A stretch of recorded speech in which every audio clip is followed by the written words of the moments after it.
Hello guys, what's up? Once again, Palaboy OFW here sa Kuwait. Yo, nandito naman tayo. Ako si Brian Fontanan. Kasama natin si Palaboy. Nandito naman tayo sa podcast. Okay. Yo, may sasabihin lang kami no kasi napapansin namin lahat at saka marami na rin nakakapansin na bakit si Diwata na lang yung laging binibigyan ng mga sikat na vloggers o sikat na influencer instead sa mga mahihirap. Palagay ko dahil yung siguro pag mahirap yung binibilhan nila, binibigyan nila, wala sila masyadong views. Hindi bakit naman si King Lux, di ba? Maraming views kapag may hirap yung tinutulungan. Content yun eh. Content ni King Lux. Content ni King Lux yun. Hindi dapat bigyan pa rin ng ibang influencer o kahit ng malalaking influencer or company yung mga mahihirap. Ibigyan nila sa gobyerno, sa local government, di ba? Kaysa sa mga kay Diwata, si Diwata kumikita na yan. Di ba? Tama naman. Pero yung kasing mga vlogger na nagdi-content ni Diwata, walang sariling content. So ibig sabihin talagang nakikisawsaw lang. Nakikisawsaw lang. Grabe. Pwede rin. Parang may kilala akong ganyan. Huwag mo ituro kasi bawal yun, bawal. Nakikichismis lang tayo. Nakikichismis lang. Nakikichismis lang. Hindi tayo nakikisawsaw. Baka gusto mong magbigay. Hindi, kung may bibigay tayo, bakit hindi? Yun. Pero kapag share ng mga followers natin to, yung video natin, magbibigay tayo. Pag maraming yung mag-share. Oo, pag na-publish natin ng 1 million. 1 million, no? Yung kikitain natin dito, bibigyan natin sa mahirap. Yun ang abangan mga sige, kasi ang dami na nating haters ba, hindi nila alam.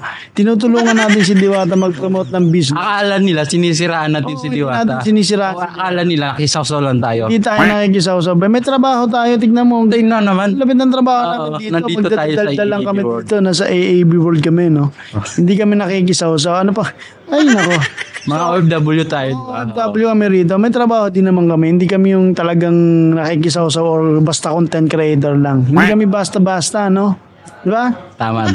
So, yun mabalik tayo na dapat ang tulungan ng mga malalaking influencer, yung mga mahihirap, nakakalat sa lansangan. Madami. Oo, tapos gaya ng mga tropa nating OFW, biktima ng pang-aabuso, di ba? Oo. Dapat yun yung tulungan ng mga malalaking influencer. Sana sabihin din ni Diwata. Ito rin kasi si Diwata, walang kabig lang ng kabig, nang gigigil na ako dito eh. Pigilan mo ako ba eh? Di yung sabi naman ni yung ibang vlogger yung binigay ni sino ba yung Si Rosmar. Si Rosmar. Oh. Ibinigay bahay lang daw yung kahon. Ay oo, nakita ko yun. Nakita mo kahon lang. Kahon lang eh. Oo. Parang trailer truck. Uso Pero naman mas yun. mahal pa yung trailer truck. Uso naman yun eh. Kasi yung kahon lang eh. Parang barracks.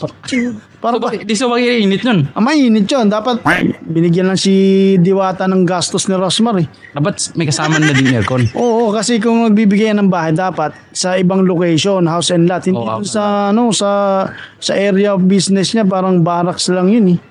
Di ba? Baka sinadya para mabilis lang yung transportation.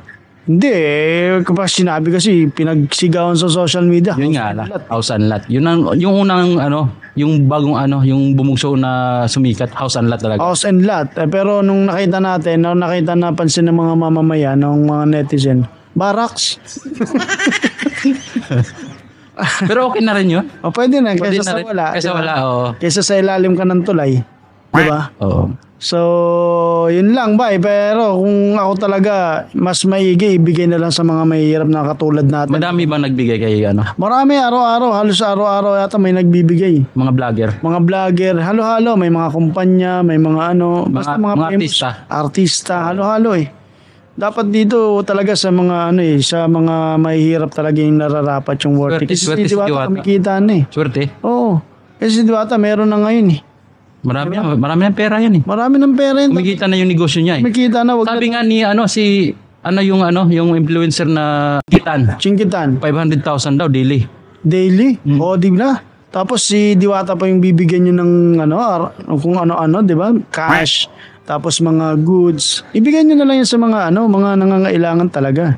Ibigay nyo sa mga LGUs. Sa charity. Sa charity, yan. Hindi yung puro Diwata na lang kayo eh. Nakikisawsaw lang kayo, nakikihype lang kayo eh. Di ba? Oo nga naman. So, yun lang. Gusto lang namin maglabas ng saloobin. Tapos, pakishare na rin tong video na to para makarating kay Diwata. Sana matauhan siya, di ba? Pwede rin tayo na lang bigyan, no? O pwede rin. Mas maigi. Pero bibigyan rin natin sa nangangailangan. Oo. Pero bawasan natin. Bawasan ilang percent. 80% sa atin. Hindi. Yun lang mga Lods. Maraming salamat. Please share this video. Maraming salamat sa tropa natin.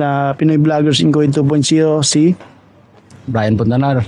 So hanggang sa muli, pakishare ng video para makarating kay Diwata at sana mag-share yung ibang influencer, hindi lang kay Diwata, no? Tama, tigilan nyo na yung si Diwata. Paulit-ulit na lang. Iba na naman pasikatin natin. Iba naman yung pasikatin natin. Iba Dapat naman. si Palabo. Si Palabo yung OFW naman. Meron akong gatasan.